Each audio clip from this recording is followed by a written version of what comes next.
really need to start labeling those things. All the ones that I don't lose or break end up getting taken accidentally. See, that's the problem. We all have the same black umbrella. Except for Clara. She's got this obnoxious, huge one of those bubble umbrellas. It's clear all over except for some bright pink trim, and then goldfish printed all over it. Nobody's gonna take that sucker. Have you ordered? I'm sorry it took me so long. I forgot to look at the clock. I was putting the last few touches on some drawings that need to go out tomorrow. It's a big project, which is great. First big contract we've had in a while. Otto was thrilled, but then again, he's so worried about the whole thing. His OCD tendencies are going ballistic. Anyway, it should be good money. We were afraid Otto would start laying people off 2 months ago. Now he needs all of us for this deal with the hospital system. So yeah, things are looking good. No, not finished unpacking. Can't believe I've been living with these boxes all around me for 3 months. It's beginning to drive me nuts. We're down to about 5 now, though. Kitchen stuff came out first, of course, and as we've needed things, we've managed to find them. Not without searching through about 15 irrelevant boxes first, though. I found the strangest things, like, I don't remember why we bought this. Did we even buy it? It was probably a gift. You'd think I'd have kept the receipt if I bought it. Oh, yeah, Mom, I thought I told you that. The appointment was this morning. No, it didn't really say anything helpful. Good morning, Mrs. Kelley. You're looking well today. Glad we could fit you in so soon. Just got the results back yesterday. Now, as you know, the blood samples we took from you were sent off for genetic testing. When the results came back, there were a few areas we were a bit concerned about. To begin with, the mutation we suspected was found. A single-based pair substitution. No, Mom, that's just it. She sounded like I had the flu. I don't understand how people can do that job. It's like police officers going to parents and telling them their teenager just died in a car crash. Doctors. It's like they bring bad news with them no matter where they are. ER doctors dealing with families of flatlining patients. And now just a family doctor, just giving results just like she does every day. In a short, clipped way, like I should be relieved. She, of course, would have no symptoms. So this won't affect her or her health in any way. It won't affect me, just my child. No, it's one thing to know you can have kids and then choose not to. I never really wanted kids. Not until Ethan did. He just kept on, and eventually I started to see the point. I always used to want to hand kids back after a second, but then I found myself volunteering for a nursery. We had the house, the job, the life, the dog. We didn't want the big fence. It was the only thing that was missing. Lymphoma. Leukemia being among the worst. However, the more present problem lies with the possible chromosomal abnormality, which is currently affecting. That's the only reason we tried. The only reason I went to see if something was wrong after I thought. The blood tests were about me, but the genetic testing. We're down to a couple of boxes. Oh, almost done. It feels so good to be settled back home, Mom. Just a few minutes away from my old high school and everything. I can't believe I'm finally going to have the time to show Hannah all of this. Oh, she told me that she was going to go see Dr. Mallory again today.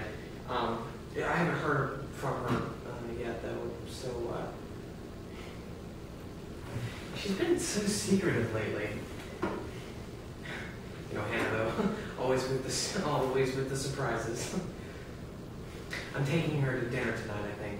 There's this new place opening up in Railroad Square. Clara said it was worth a try. I mean, she's been seeing a couple of different doctors, and they've recommended a few things. We've done everything that they've said, all the tests and all the...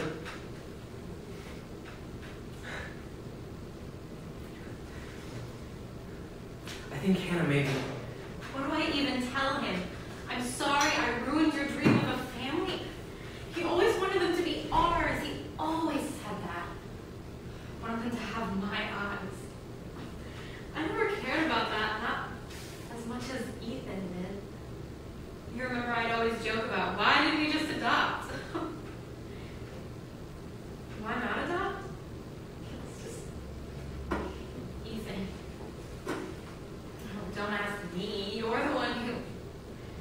I know you didn't. I just always thought I'd have a choice. I wouldn't mind. Of course I wouldn't, me of all people. It seemed like a perfectly reasonable thought. We even talked about it. You just always seemed so... Oh, I'm so glad I didn't take the job in Phoenix instead. It's going to be so much easier with you guys here. Stan and Irene would probably want to fly in from Lilburn, naturally, but they won't be able to stay as long as Hannah would like them to, so it would be nice to have one of you close.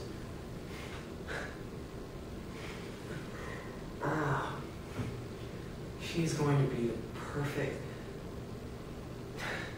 It's going to be the most perfect... Why couldn't things just go normally? Like for Aunt Leah, like for Penny. What if I wanted them to have my eyes too? Or what if I wanted a little boy to have Ethan's hair? Or maybe Margaret's eyes. Instead, now I'll never even know. His mother's eyes are the prettiest blue, Mom. An ice blue, almost a little bit of green. You always loved it. Now I'll never even know. You hear St. Jude's and think of all those hopeless cases on TV ads. Those little kids with the big pleading eyes and no hair. And that's where the letters came back from. That's where the test came back from. This doesn't happen. Maybe to stronger people, not to. I can't give Ethan the one thing he said he's always wanted, and I can't even explain why. Chromosomes and substitutions and links and... I don't even remember what an allele is. Did they even have that when I took high school biology? Phenotype, karyotype. Faced with the prospect of a severely handicapped child, couples may choose from several options. Elect to have no children, undergo prenatal genetic testing, or, far more rarely, undergo pre-implantation genetic diagnosis. Although, in your case, I couldn't recommend. Those are not options, Mom. Those are not choices. They are sentences. Termination. How does that sound like a choice? It's an ultimatum. None of those would end how we want. Or we take a chance. What chance? There's a 50% chance that it would affect the child, and with the mutation... But what if it wasn't affected? And with the mutation, 70% of children die before the age of 10. 3 out of 10. However, recent research and treatments with bone marrow and umbilical cord blood transplant... And the cost. How much does something like that cost? It's not like Ethan's been at the job for years, getting promotions, pay raises. And we just bought a house. A house. But if we took the chance... Could we even afford both? I think I know which room we could repaint. But we still have the house payments. We'd have to think of names. The testing and consultation bills haven't even come in No, I yet. don't care if it's a boy or a girl. And then if the procedure didn't even work. As long as it's healthy, I'll be fine. And there's nothing I can... So you see, Mrs. Kelley, you do have plenty of options.